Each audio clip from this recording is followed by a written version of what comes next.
So I'm ready to go if you are. Really? Yes. Okay. Ready to That's get good. to start recording, I mean. To start recording. Okay. Yes. I know. But what do you need me to do? Just I'm gonna ask questions. I just need you to answer them. We're just gonna talk like we're having a chat. Oh, really? Yes. Okay. I wasn't expecting that. Okay. Okay. Go ahead. So hi there. I'm here with Roberto Coto from Emasal in Central America. Hi there, Roberto. How are you, Justin? I'm good. I'm good. We've just come off the back of a long engagement together. Two years of working together. Is that right? Right. 2 years. You're right. Okay. Now, Emasal is Central America. You're headquartered in Ecuador? No, our headquarters is actually in El Salvador. In El Salvador. El Salvador. Okay. Right. And I think you serve 6 countries in Central America.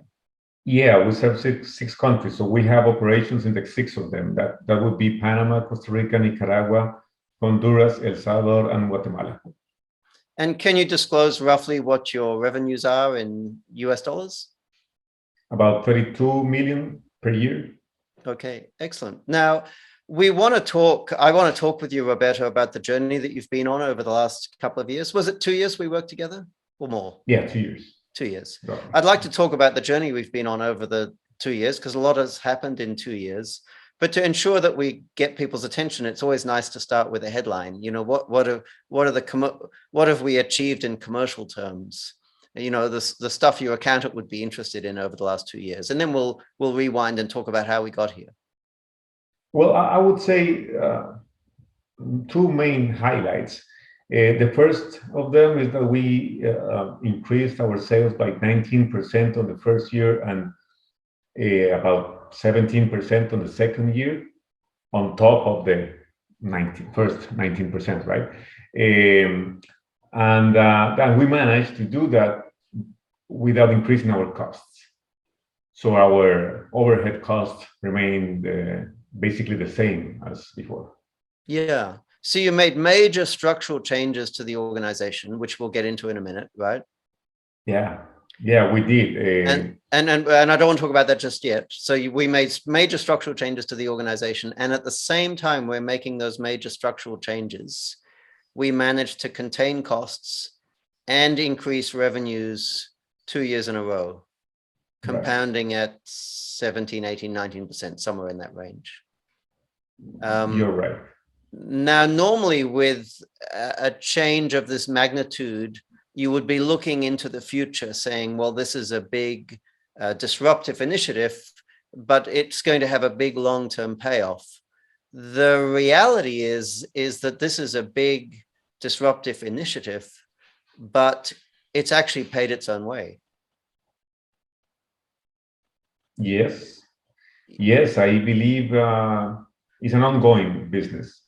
So since we changed the structure, or we did the structural changes, the changes should remain giving the same benefits in time. Because Yes. we have a different structure, what you call the machine in your book, right? Yeah. So we have the machine working, and now the machine is bringing new customers and allowing us also to scale it up, like to go to different countries without growing our cost. Yeah. So for the 2 years we're making these, for the 2-year period where we're making these dramatic changes, we've seen a compounding, let's average it at 18% growth. Is it conceivable that you guys can continue to grow moving forward? Absolutely. We expect to increase our growth above the number that you just said. Because our objective is to double our sales in 5 years. Mm-hmm. So we need to grow at 20-something% per year. And how do we do that? By doing the same as we're doing on the same markets, but also adding more markets, more countries. And we don't have to grow our structure that much because we already have the machine working. So we can have it working from we are now at serving more countries. Yeah, so with the growth will involve bolting on more countries. without having to invest in sales or sales operations in those countries and simply scaling up the teams? Yeah, we would have to hire new people in those countries, but just what we call the technical service Yes. people, and also we Fulfillment. have a sales guy that is more technical in the market, like visiting clients just to know the requirements and so on. So Yeah. that's a very in headcount is just a couple of people per country, so it's not that much in cost. Yeah, which is a In terms of significant cost. point. You Right. could enter another Latin American country, excluding Brazil, obviously, because it's another language, but any of the other Latin countries with the addition of just a couple of people per country, no other major structural changes or costs. Exactly. In the past, we will have to hire the whole sales force for that country. That would be, I don't know, 7 or 8 people. Okay. So for folks who haven't read the machine, if there's anyone listening who hasn't, I doubt it. But if there is, they're probably thinking, okay, so what are the major this initiative that we're hinting at? What are the major changes that you've made at Emasal that constitute this this initiative? Yeah, that's well. Let's start with One the of the big big two, or the top 2 or 3, just the high level changes. changes. Yeah. We got rid of the commissions Yep. of the variable income for the salespeople. Yep. That is how I think everybody pay the salespeople. So now they make a fixed amount per month. Yep. So at first, No, the that's good okay. part. Give me the others. Give me the other big changes. I don't want to dig into that one too much. We'll come back to that. Well, the structure is different because now we have an inside sales team calling customers. So we make many hundreds of calls per day compared to what we did. So before. sales moved from commissioned salespeople in the field to salaried salespeople sitting in a central location. Yeah, and the salespeople on the field that you said it used to be a super powerful sales guy that did everything. Now we don't have that. And customer service? And now we have customer service. We didn't have that in the past, and customer service is responsible for the customers that invoice every month. That we invoice every month. Yeah. So before customer service, did you have local customer service teams in the regions, or did you have salespeople performing customer service? The super powerful sales guy did customer service. Okay. So not only have we taken customer service away from salespeople who were previously local, but we've taken customer service away from salespeople and moved it to a central customer service team. Exactly. For the whole region. For the whole region, and they have a CRM where they can open tickets and take measurements and remind them that they have an open ticket. Then they need to close. They need to give an answer to the customer, and so we didn't have that before. Okay, so I think they're the big points. It's really 2 big initiatives. We've centralized customer service and taken the requirement for salespeople who were previously commission field-based operators. We've taken the requirement away from them to be involved in processing transactions, generating orders, and all of the work associated with, maintaining existing business. And we've given that to a central customer service team. And then the other thing that we've done is we have transformed sales from an activity that's performed locally by commissioned salespeople to an activity that's performed centrally by a telephone-based sales team. Right. Now, obviously, a transformation like this is very typical of what we do with industrial distributors. In any one point in time, there's 30 or 40 organizations probably that we're helping go through this transition. But the interesting thing about Emasal, and you guys reminded me of this at least a couple of times in our initial discussions, is that you are based in Latin America, which means the elimination of commissions, the centralization of customer service and sales. These ideas are even more strange in the culture of Latin America, because I don't know if it was you, but I know at least a couple of members of your team said to me, Justin, you need to understand we're Latin American. Relationships are important here. Right. Yeah. And you know what? Some customers still think that. So what we do is that we used to visit them or call them every other month. Yeah. So we schedule the visits. Yeah. But it's in a different way, because now the sales guy doesn't own the account or doesn't own the customer. It's a company owned. Yep. And we just send a guy to visit them just to make sure everything is okay with them. Yep. So if it becomes obvious to you that a customer really does need a regular visit in order to stay happy, then you simply schedule a field specialist in the region to go and visit them at whatever that frequency is. Exactly. That's about it. And the salespeople focus on selling. The salespeople is focusing, yeah. So how big a team do you have in customer service? What's your headcount and in inside sales? Customer service is about 9 people, and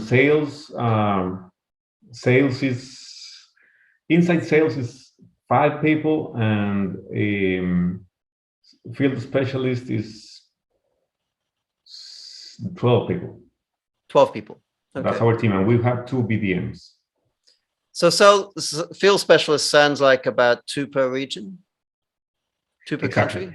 Exactly, 2 per country, and that's basically because we sell specialized equipment, so we need engineers that are trained on that equipment, so they can start the equipment and show the customer how to use it and train them. Yeah, so that's why. So I'm assuming you took some of your technical salespeople who were maybe engineers by trade or who were technically adept and converted them from traditional salespeople into field specialists. Yeah. Absolutely, Okay. we did that, and we also, on the other side, we turned the inside sales team that they were not technical, they are not necessarily engineers, and now they can sell the machines. Yeah, they didn't do that in the past.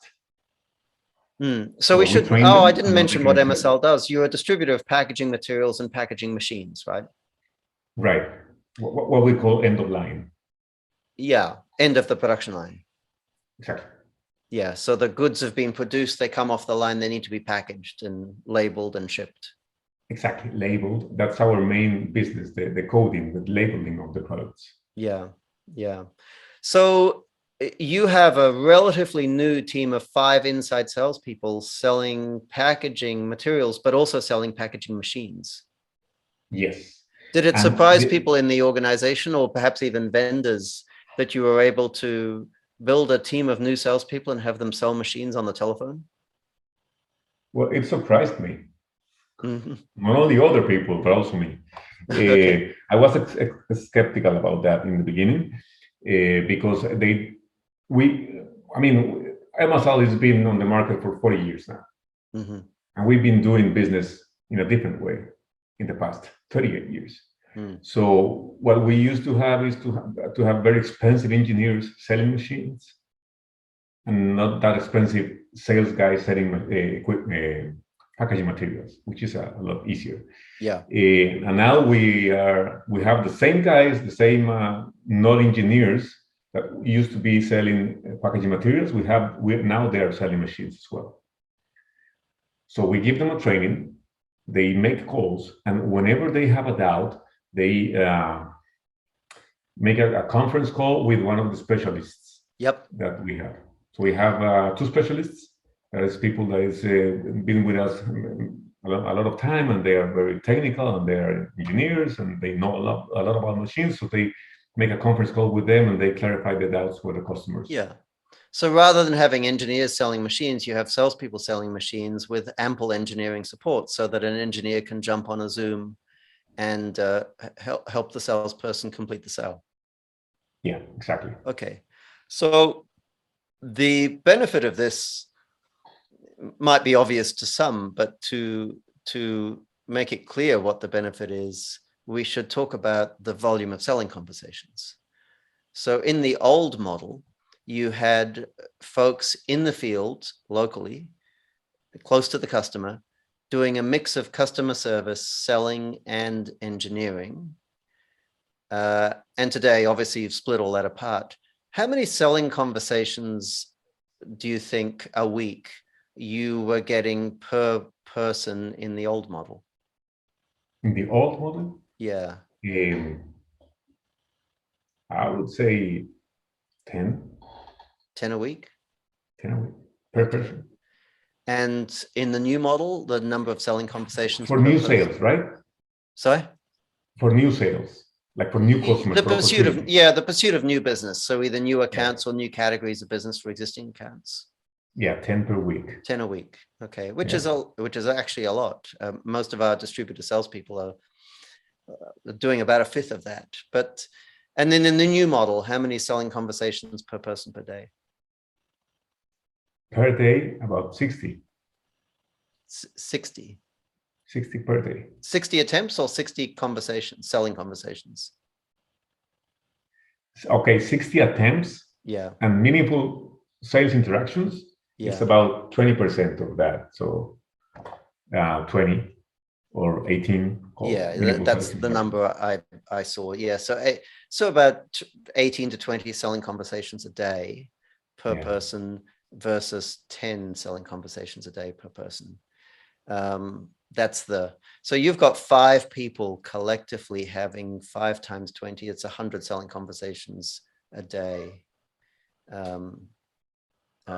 Actually, when we were talking about the old model, was that 10 a day or 10 a week? 10 a week. 10 a week. Okay, so it's 2 a day in the old model versus 20 a day in the new model. So an order of magnitude increase in the volume of selling conversations. So that's why sales haven't gone backwards.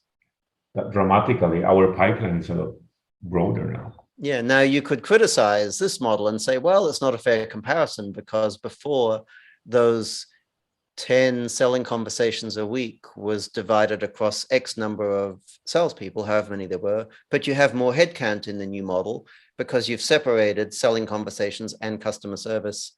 But of course, the operating expenses haven't increased. We've kept operating expenses stable. How is that possible? If you looked at a chart, Roberto, the chart that we drew when we were doing the planning, you would straight away say, look at all the circles on this chart. This is going to cause an explosion in head count. How is it that there hasn't been an explosion in operating expenses? 2 reasons. First of all, now the people that work for us have a fixed salary. Mm-hmm. So if sales increase 19%, they are still making the same amount of money, mm-hmm. Right? So that's one.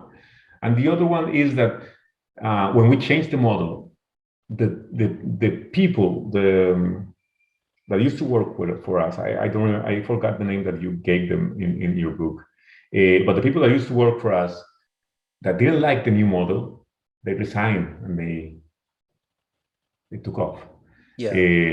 And the ones that liked and accept the new model stayed with us. So the people that went away were the ones that were more expensive. And there was one particular case where you lost someone who was quite expensive. Quite expensive, you're right. Mm-hmm. And of course, at that point, we were kind of scared because we thought that we needed that person, or all those persons, but we didn't. The model proved that we didn't need them, that we could be successful without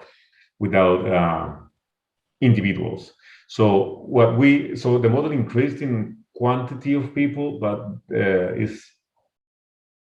since we don't need those engineers, highly qualified engineers, now we can hire people that is not that expensive.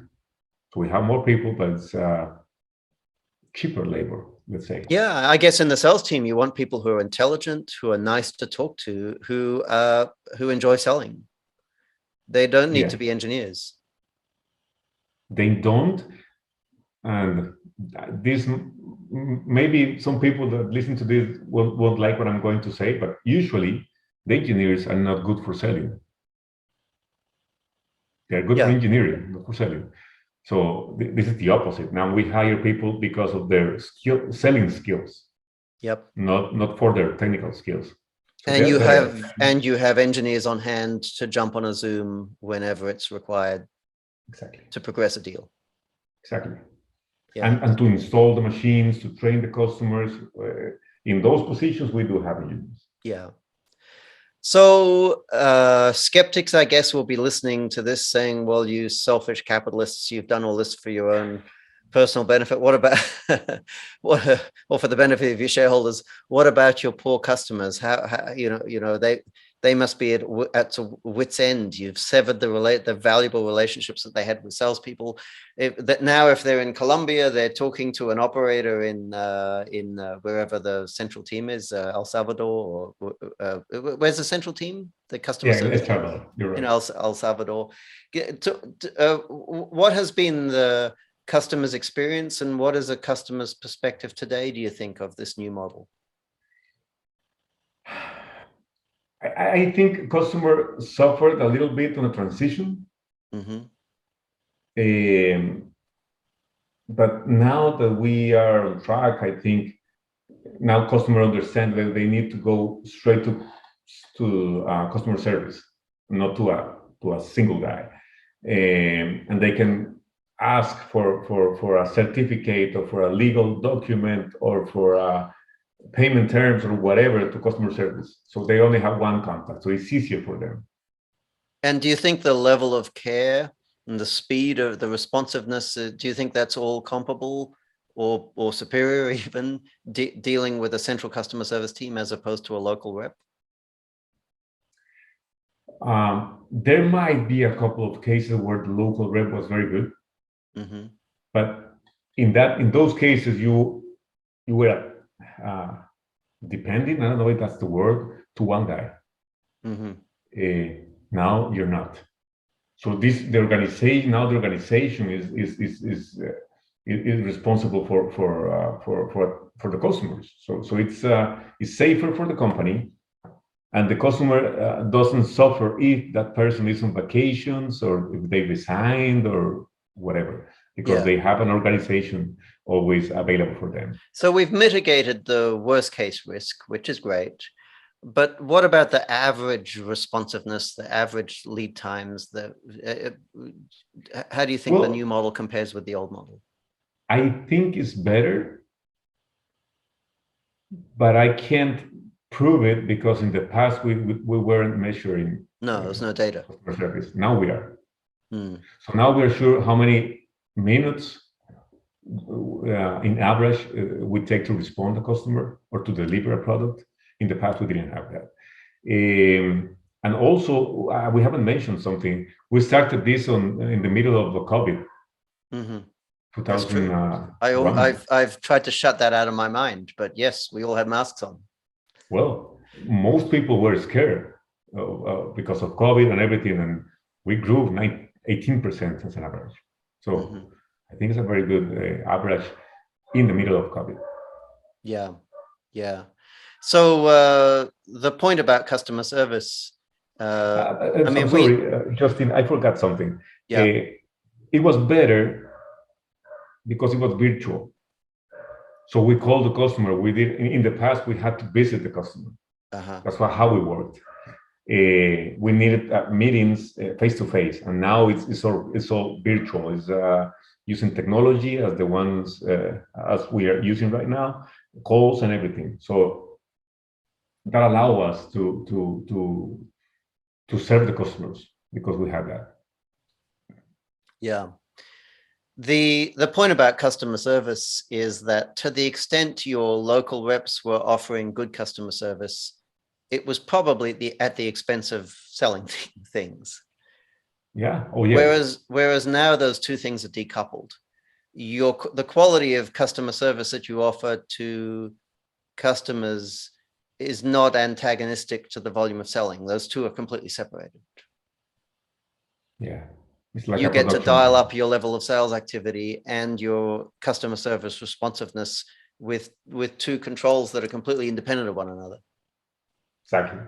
Um, exactly. It's like we have people specialized on something, not having a lot of balls in the air, right? Not doing many things, not multitasking, but doing one thing and trying to do it as good as they can.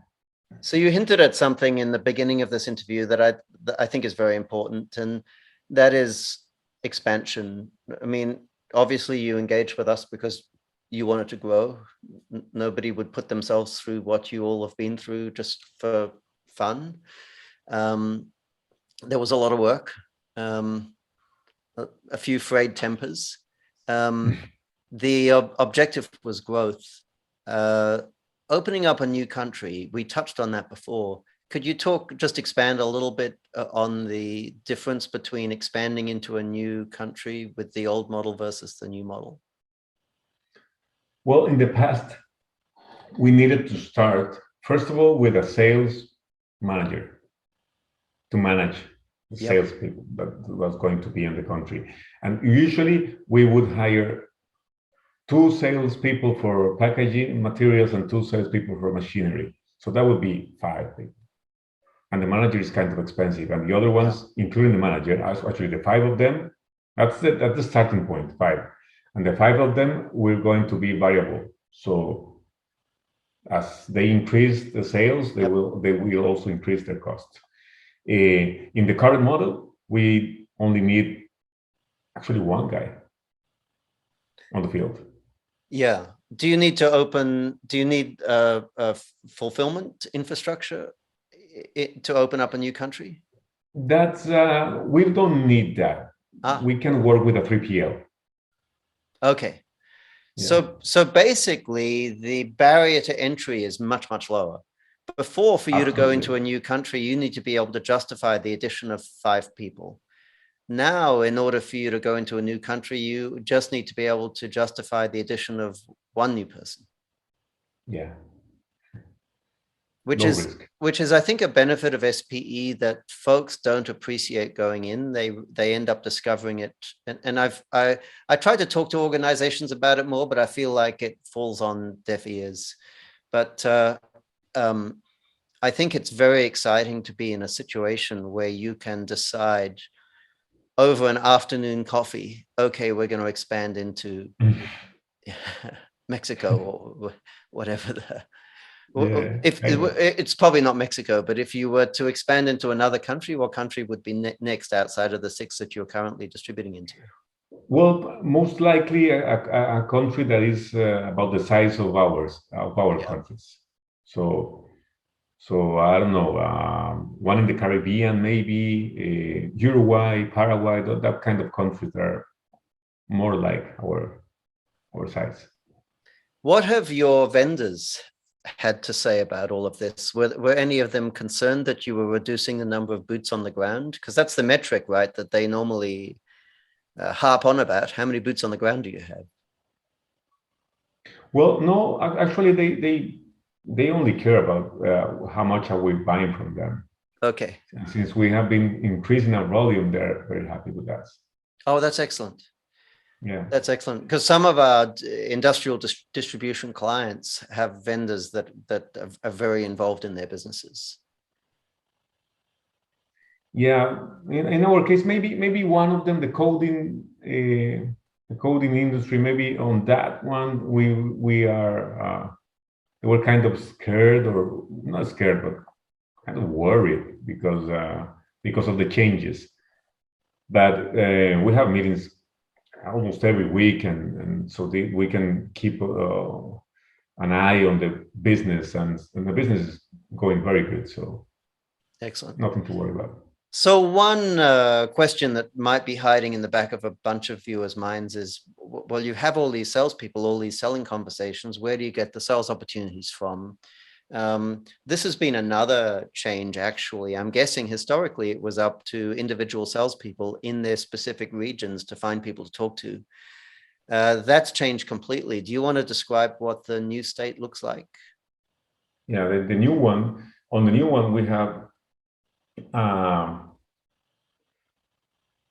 marketing, what do you call it in English?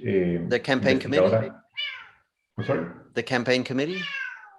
Yeah, well, there's a campaign committee, but there's one person that investigates on the market, so they find out the contacts. Oh, the campaign coordinator. No, it's an investigator, like. Oh, a research analyst. A researcher. You're right. Researcher, you're right. yes. A researcher.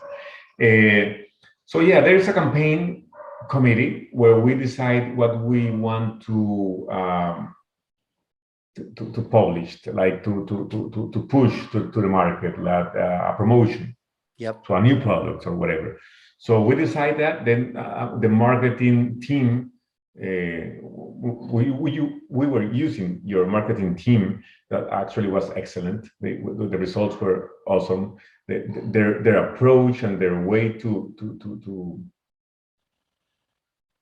show and to communicate what we wanted to show to the customers were very good, even though they never heard about this before. All this was new for them, and the region and the culture and everything was new for them.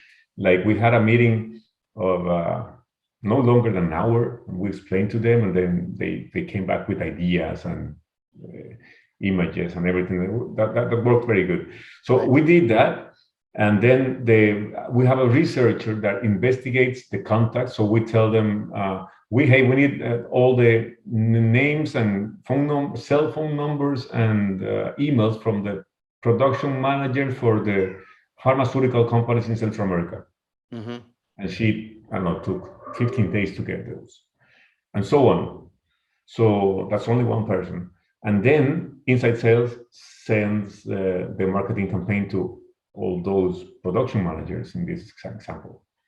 So it's a very different approach. In the past, the super powerful sales guys had to do all the research.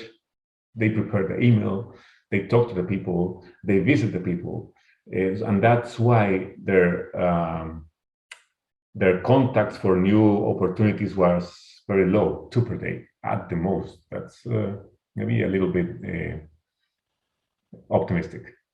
Yeah, so you decide as a leadership team, okay, we're going to sell labeling machines into bottling plants or whatever the target is. Your marketing team builds the collateral material. Your researchers build the list of contacts you want to talk to, and then you push opportunities to salespeople, and it's up to salespeople to pursue those opportunities. Exactly. So you've shifted from promotions being account centric. Salespeople say, "Oh, I should talk to Freddie today. What should I sell Freddie?" To being campaign centric. The team is focusing on one campaign at a time. Exactly. And the campaign was never the same for all of the sales guys because they changed something. Yeah. So they were all selling different things. Yeah. So it didn't work. Basically, it didn't work. And now we control the campaign. We control the context of the campaign and the pricing and everything, and we have more volume. We have a wider pipeline to communicate the campaign. So. Yeah, you also have control, because if you have a shipping bottleneck, and you can't land a particular piece of machinery, or if you have the ability to stop selling it and to focus the sales team on selling something else. Whereas with traditional salespeople, they're going to sell whatever they think they would like to sell. If they wanted to sell. Whatever they earn the most commission on, or whatever they're most comfortable talking about in this particular particular month. Okay. Or if they needed money or not. Yeah. Right? Yes. So Alejandro, remind me of the name of Alejandro's business. In Colombia? Yes. Simple Solutions. Simple Solutions. So Alejandro is a TOC consultant. I think he was working with you already on production. Yeah, he was working with us on the constraints for logistics. Yeah, yeah, and he introduced us to Rodrigo, I guess, because Rodrigo was looking to grow. You're right. Yeah, yeah. You're right. Rodrigo is our CEO, and he was looking for to grow. And yeah, they talked about your book, so we read the book, and then we had a meeting with you. Mm-hmm. That's how And we started. I guess the reason why Rodrigo was open to the meeting is because growth had been slowing or growth had stopped.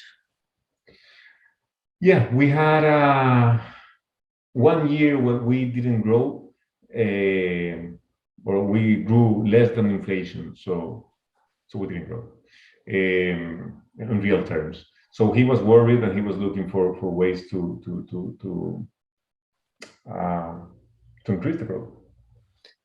Yeah, so you'd hit diminishing returns, I guess. You'd had one, maybe you'd had a flat year or maybe a down year, and in a 2-year period, you completely re-architected the organization, completely blew up the traditional, commissioned local rep model and replaced it with centralized customer service, centralized sales, a campaign centric rather than the account centric approach to promotion. It's a whole new machine.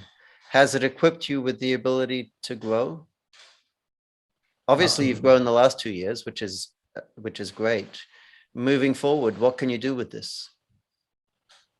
Well, we still have our market share. I would say is around 30%. Yep. So we can still grow in the countries where we are working right now, but we can also add countries at a very low additional cost. Yeah. So that's what we're doing. So this year we are still only focused on our on the same countries, trying to increase our market share. But on the next year we are already moving into new country. Yeah. So the goal is to double sales to get to, let's say, $50 million US. How confident are you that you can achieve that? With the new countries, it will be a lot easier. I mean, only with the current countries, we are growing at 18%. We need to grow at 22%. Yeah. With one more country, we can do that. Yeah. So that's pretty confident. Oh, absolutely. Yeah. Excellent. So this has been a great story, Roberto. I really appreciate you sharing it. It was great working with you guys. It was great to see the initial skepticism, and there were some difficult problems we had to solve, including one senior person spitting the dummy, as we say over here, and leaving. But it's also been great to see the outcomes. So yeah, on behalf of everyone, thank you for sharing. Thank you for having us, and thank you for all the help to achieve this. Yeah, you're welcome. All the best. Bye. Ciao. Take care.